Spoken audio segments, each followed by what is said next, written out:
All right, welcome to our explainer on Erlang and OTP.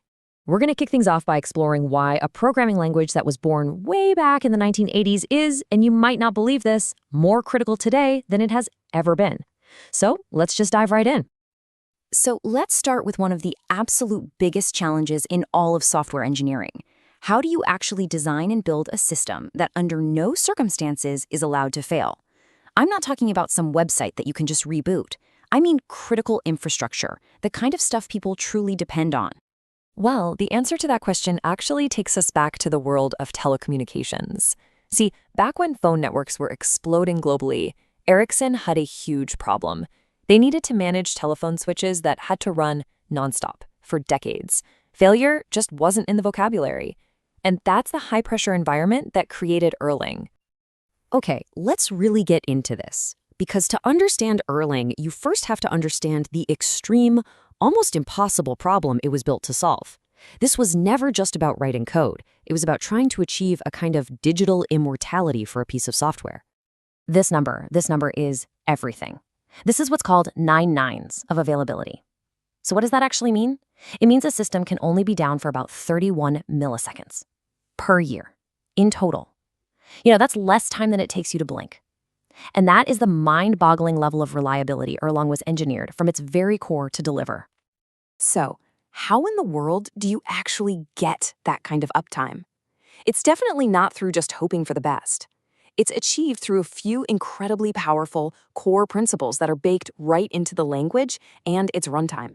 First up, lightweight processes. You have to forget everything you know about traditional heavy operating system threads. An Erlang system can easily run hundreds of thousands, even millions, of these tiny, isolated processes all at the same time. Each one does one little job, and they are so cheap to create and destroy, it's almost free. Okay, so if you have millions of these little processes running around, how do they work together without creating total chaos? The answer is message passing. In Erlang, processes don't share memory, period. They communicate only by sending messages to each other. In this total isolation, it's absolutely crucial. It means a problem in one process can't just leak out and corrupt another. And this is where the genius really comes in. It's the foundation of Erlang's fault tolerance. Processes are organized into what's called a supervision tree. You've got your worker processes doing the actual work, and then you have supervisor processes whose only job, literally their only job, is to watch the workers. If a worker process fails for any reason at all, the supervisor sees it and immediately restarts it. And all of this comes together in the famous let it crash philosophy. Instead of writing tons and tons of defensive code, trying to guess every possible error, you just write simple, clean code that does its job. If something unexpected happens and a worker crashes, that's okay. The supervisor just cleans it up, starts a fresh one, and the rest of the system doesn't even skip a beat. Failure becomes a normal, totally manageable event. So here's the best part. You don't have to build all of this amazing stuff from scratch. These powerful principles are all neatly packaged into a framework that comes with Erlang, and it's called OTP. OTP, or the Open Telecom Platform, is basically a set of battle-tested libraries, tools, and design patterns. It gives you all the components you need, like generic servers, state machines, and of course, those supervisors, to build systems the Erlang way.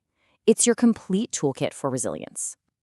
And this slide right here, this lays out our roadmap for the entire series.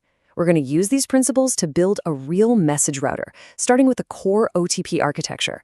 We'll dive into the router's internals, figure out how to build a validation flow, and handle events with subscribers.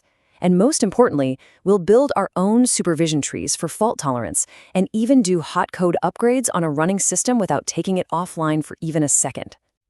This brings us to our final and maybe most important point. With a history that goes all the way back to the 80s, it can be really easy to just dismiss Erlang as some old legacy technology, but that would be a huge mistake. It is so important to understand the difference. Legacy tech, like you see on the left, it solves a problem that eventually just goes away.